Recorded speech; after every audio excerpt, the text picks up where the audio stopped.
บรรดาผู้ที่ดีรอบคอบในทางของเขาก็เป็นสุขคือผู้ที่ดำเนินตามพระธรรมของพระเจ้าภารกิจมานาประจำวันเต็มใจเสนอมานาประจำวันเรื่องราวที่จะเสริมสร้างชีวิตฝ่ายจิตวิญญาณให้เข้มแข็งและเติบโตขึ้นในทางแห่งองค์พระเยซูคริสต์สวัสดีครับคุณผู้ฟังขอต้อนรับเข้าสู่ช่วงเวลาของรายการมานาประจำวันสร้างสรรค์และผลิตรายการโดยพันธกิจมานาประจำวันและผมสันทัศน์รับหน้าที่ดำเนินรายการนะครับวันนี้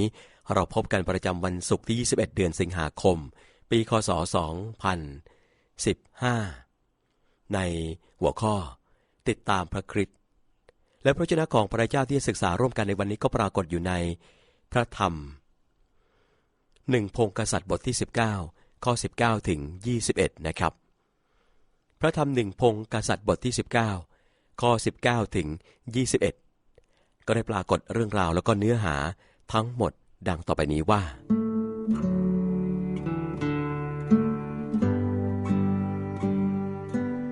ท่านก็ออกไปจากที่นั่นพบเอลีชาบุตรชาฟัต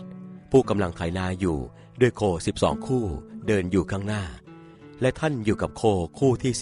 12เอลียาก็ผ่านไปทิ้งเสื้อคลุมลงบนท่านก็ลักโคเหล่านั้นวิ่งตามเอลียาไปและกล่าวว่าขอให้ข้าพเจ้าไปจุบลาบิดามารดาของข้าพเจ้าก่อนและข้าพเจ้าจะติดตามท่านไปเอลียาจึงกล่าวกับเอลีชาว่าไปเถิดแล้วกลับมาอีกเพราะฉันได้ทำอะไรแก่ท่านและเอลีชาก็กลับจากติดตามเอลียาจับโคคู่นั้นฆ่าเสียเอาเครื่องแอกต้มเนื้อโคและให้แก่ประชาชนและเขาก็รับประทานแล้วเอลีชาก็ลุกขึ้นตามเอลียาไปและปรนนิบัติท่าน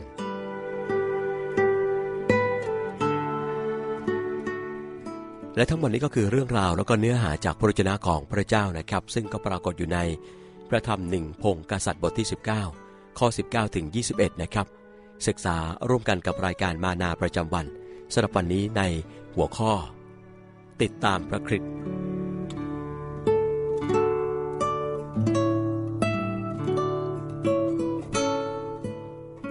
ตอนฉันเป็นเด็กฉันชอบสัปดาห์ที่ได้ไปค่ายอนุชนในฤดูร้อนพอถึงปลายสัปดาห์ฉันจะนั่งติดกับเพื่อนรอบกองไฟกองใหญ่ยักษ์เราแบ่งปันกันว่าเราได้เรียนรู้อะไรเกี่ยวกับพระเจ้าและพระคัมภีร์บ้างและร้องเพลงด้วยกันเพลงหนึ่งที่ฉันยังจำได้คือเพลงเกี่ยวกับการตัดสินใจติดตามพระเยซูท่อนร้องรับมีประโยคที่สำคัญคือไม่หันกลับเลยตอนที่เอลีชาตัดสินใจติดตามผู้เผยพระวจนะเอลีชาทำสิ่งสำคัญที่ทำให้ท่าน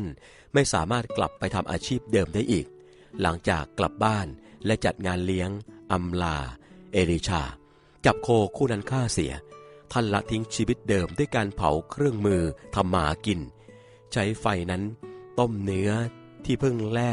และส่งให้ทุกคนได้รับประทานแล้วเอลีชาก็ลุกขึ้นตามเอลียาไปและปรนนิบัติท่านการถวายตัวแด่พระเจ้าผู้ทรงสมควรได้รับความตั้งใจจริงจากเรามักต้องแลกด้วยบางสิ่งบางอย่างบางครั้งหมายถึงการต้องตัดสินใจทำสิ่งที่ยากในด้านความสัมพันธ์การเงินหรือการดำเนินชีวิตแต่อย่างไรก็ดีไม่มีสิ่งใดเทียบได้กับสิ่งที่เราได้รับเมื่อเราติดตามพระคริสต์พระเยซูตรัสว่าเพราะว่าผู้ใดใคร่เอาชีวิตรอดผู้นั้นจะเสียชีวิตแต่ผู้ใดจะเสียชีวิตเพราะเห็นแก่เราผู้นั้นจะได้ชีวิต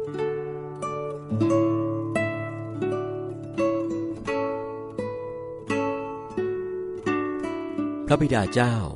ขอทรงช่วยให้ข้าพระองค์เห็นว่ามีสิ่งใดที่ข้าพระองค์ต้องละทิ้งหรือไม่เพื่อจะติดตามพระองค์ไปอย่างเต็มที่ภารกิจมานาประจำวันร่วมกับคริสตจักรพระกิตติคุณสมบูรณ์หัวหินขอเชิญเพื่อนพ้องน้องพี่ทั้งแฟนพันธุ์แท้แฟนคลับและสมาชิกมานาประจำวันทุกท่านทั้งใกล้และไกลมาร่วมกันพบปะสังสรรค์สามัคคีธรรมและเสริมสร้างชีวิตฝ่ายวิญญาณในงานมานาสัญจรที่อำเภอหัวหินจังหวัดประจวบคีรีขันธ์พบกับเพื่อนทีมงานและผู้อำนวยการพันธกิจมานาประจำวันอาจารย์นิติเชษฐ์สดุดีวงศ์นำถ้อยคำมาหนุนใจส่งความห่วงใยกันถึงที่ด้วยบรรยากาศอบอุ่นสุขยินดีงานมานาสัญจรจัดที่ คริสตจักรพระกิตติคุณสมบูรณ์หัวหินอำเภอหัวหินจังหวัดประจวบคีรีขันธ์วันศุกร์ที่ 28 สิงหาคม 2015 นี้ตั้งแต่เวลา 18:30 น.ถึง 21:00 น.หากสนใจเข้าร่วมงานอย่ารอนานต้องรีบโทรมาตอนนี้ยกโทรศัพท์แล้วกดเบอร์มาทันที 088-757-0169 088-757-0169 แล้วพบกันนะครับคุณผู้ฟังกำลังติดตามรับฟังรายการมานาประจำวันอยู่ในขณะนี้นะครับและถ้าคุณผู้ฟังท่านใดนะครับมีคำถามเพิ่มเติมหรือมีข้อสงสัยบางประการต้องการติดต่อสอบถามนะครับก็สามารถแจ้งหรือก็ส่งคำถามอย่างทีมงานของเราได้นะครับหรือสนใจสมัครเข้าร่วมเป็นสมาชิกกับพันธกิจมานาประจำวันเพื่อติดต่อขอรับหนังสือคู่มือเฝ้าเดี่ยวมานาประจำวันนะครับก็แจ้งความประสงค์กันเข้ามารวมไปถึงต้องการอยากจะนำรายการที่รับฟังในขณะนี้ไปใช้เพื่อเปิดออกอากาศผ่านทางสถานีวิทยุหรือเปิดเป็นเสียงตามสายหรือต้องการที่จะนำไปเปิดรับฟังเป็นการส่วนตัวเนื่องจากมีปัญหาทางสายตามองไม่เห็นหรือพิการทางสายตาแต่สามารถรับฟังได้นะครับก็แจ้งความประสงค์ความต้องการกันเข้ามาอย่างทีมงานของเราได้นะครับทั้งหมดนี้ไม่มีค่าใช้จ่ายใดๆทั้งสิ้นนะครับต้องขอย้ำตรงนี้ว่าทั้งหมดนี้ไม่มีค่าใช้จ่ายใดๆทั้งสิ้นติดต่อผ่านช่องทางดังต่อไปนี้นะครับจดหมายหรือไปรษณียบัตรนะครับจากหน้าซองส่งถึงพันธกิจมานาประจำวันตู้ปน35ปนฝหัวหมากกรุงเทพ10243ผ่านทางโทรศัพท์นะครับติดต่อได้ที่หมายเลข02-718-5166-7และเว็บไซต์นะครับที่ www.thaiodb.org มาถึงในช่วงสุดท้ายของรายการก่อนจากกันไปข้อคิดสำหรับวันนี้นะครับได้กล่าวไว้ในประโยคที่ว่าพระเยซูทรงแสวงหาผู้ติดตามพระองค์เต็มเวลาและทั้งหมดนี้ก็คือรายการมานาประจำวันสร้างสรรค์และผลิตรายการโดยพันธกิจมานาประจำวันและผมสันทัศน์พร้อมกับทีมงานต้องล่ำลากันไปก่อนนะครับพบกันใหม่กับรายการมานาประจำวันได้ในโอกาสครั้งต่อไปสำหรับวันนี้ขอพระเจ้าทรงอวยพระพรสวัสดีครับถ้าผู้ใดตามพระเยซูให้ผู้นั้นเอาชนะตนเองรับกางเขนของตนแบกเดินตามพระองค์ไปถ้าผู้ใดสละชีวิตเพื่ออุทิศพระเยซูคริสต์ผู้นั้นได้ชีวิตรอดจากองค์พระเยซูที่บนกางเขนพระองค์ทรงมอบชีวิตเพื่อช่วยทุกชีวิตอุทิศเป็นเครื่องบูชาโลหิตหลั่งไหลจากพระทัยรักที่เมตตาไถ่บาปคนทั้งโลกานำชีวาสู่ชีวิตนิรันดร์ถ้าหากผู้ใดจะได้สิ่งของสิ้นทั้งโลกต้องเสียชีวิตของตนผู้นั้นจะได้ประโยชน์อะไรเงินทองมากมายที่มีไม่อาจช่วยชีวิตพ้นบึงไฟเมื่อยังมีลมหายใจรับชีวิตใหม่ในพระเยซูเมื่อพระคริสต์เสด็จกลับมาด้วยพระสิริพระบิดา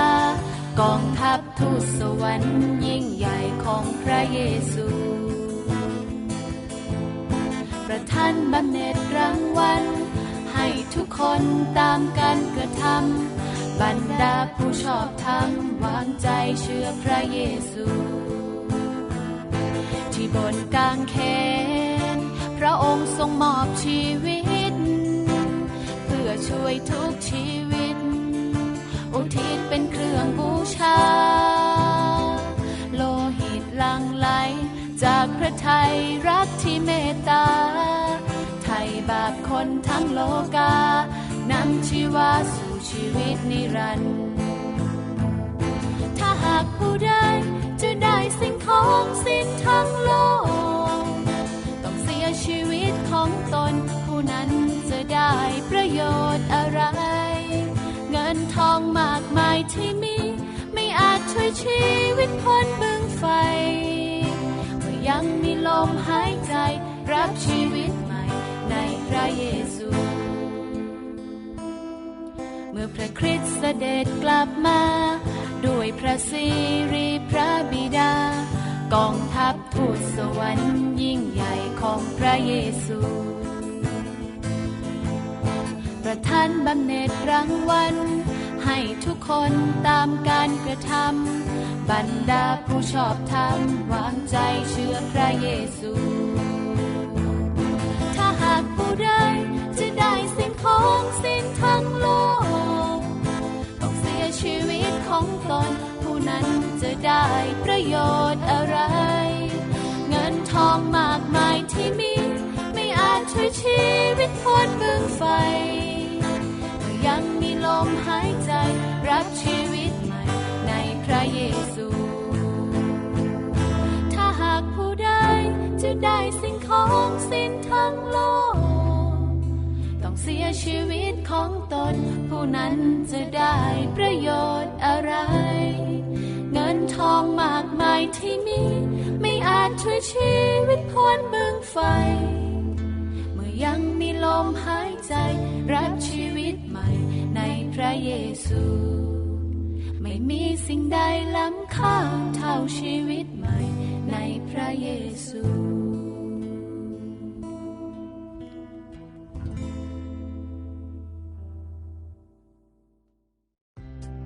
บรรดาผู้ที่ดีรอบคอบในทางของเขาก็เป็นสุขคือผู้ที่ดำเนินตามพระธรรมของพระเจ้าภารกิจมานาประจำวันเต็มใจเสนอมานาประจำวันเรื่องราวที่จะเสริมสร้างชีวิตฝ่ายจิตวิญญาณให้เข้มแข็งและเติบโตขึ้นในทางแห่งองค์พระเยซูคริสต์สวัสดีครับคุณผู้ฟังขอต้อนรับเข้าสู่ช่วงเวลาของรายการมานาประจำวันสร้างสรรค์และผลิตรายการโดยพันธกิจมานาประจำวันและผมสันทัศน์รับหน้าที่ดำเนินรายการนะครับวันนี้เราพบกันประจำวันศุกร์ที่21เดือนสิงหาคมปีคศ2015ในหัวข้อติดตามพระคริสต์และพระวจนะของพระเจ้าที่จะศึกษาร่วมกันในวันนี้ก็ปรากฏอยู่ในพระธรรม1พงศ์กษัตริย์บทที่19ข้อ19ถึง21นะครับพระธรรม1พงศ์กษัตริย์บทที่19ข้อ19ถึง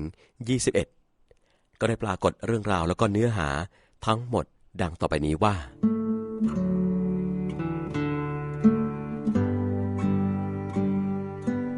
ท่านก็ออกไปจากที่นั่นพบเอลีชาบุตรชาฟัตผู้กำลังไถนาอยู่ด้วยโค12คู่เดินอยู่ข้างหน้าและท่านอยู่กับโคคู่ที่12เอลียาก็ผ่านไปทิ้งเสื้อกลุ่มลงบนท่านก็ลักโคเหล่านั้นวิ่งตามเอลียาไปและกล่าวว่าขอให้ข้าพเจ้าไปจุบลาบิดามารดาของข้าพเจ้าก่อนและข้าพเจ้าจะติดตามท่านไปเอลียาจึงกล่าวกับเอลีชาว่าไปเถิดแล้วกลับมาอีกเพราะฉันได้ทำอะไรแก่ท่านและเอลีชาก็กลับจากติดตามเอลียาจับโคคู่นั้นฆ่าเสียเอาเครื่องแอกต้มเนื้อโคและให้แก่ประชาชนและเขาก็รับประทานแล้วเอลีชาก็ลุกขึ้นตามเอลียาไปและปรนนิบัติท่าน